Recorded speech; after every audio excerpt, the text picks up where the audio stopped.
How to open Revolut business bank account.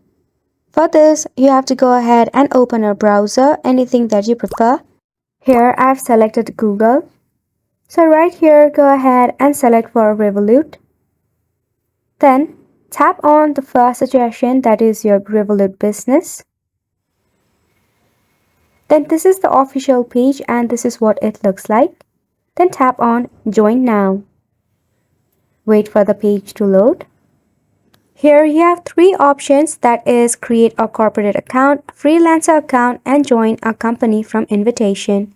Since it is a business account, select corporate account. Then select a country, then tap on continue. Now tap on join waiting list now.